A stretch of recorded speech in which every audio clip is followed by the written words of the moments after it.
একজন মানুষকে কতটা নিষ্ঠুরভাবে মারলে এমন নির্মম মৃত্যু হয়।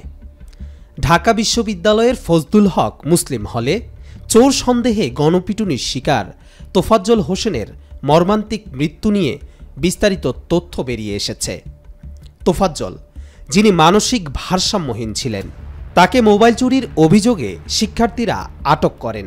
এরপর গেস্টরুমে নিয়ে গিয়ে জিজ্ঞাসাবাদের নামে মারধর করেন। প্রত্যক্ষদর্শীদের মতে তাকে মারধরের সময় খাওয়ানো হয় এবং পুনরায় নির্যাতন চালানো হয়।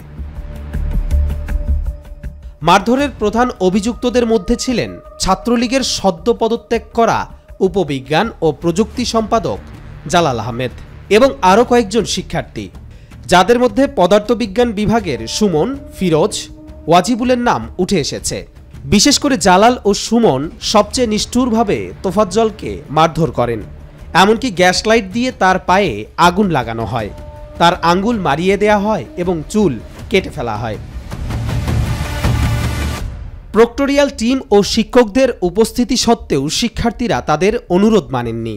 পরে মারধরের কারণে তোফাজ্জলের শরীর থেকে মাংস খুলে পড়ে এবং তাকে হাসপাতালে নেয়ার পর চিকিৎসক মৃত ঘোষণা করেন।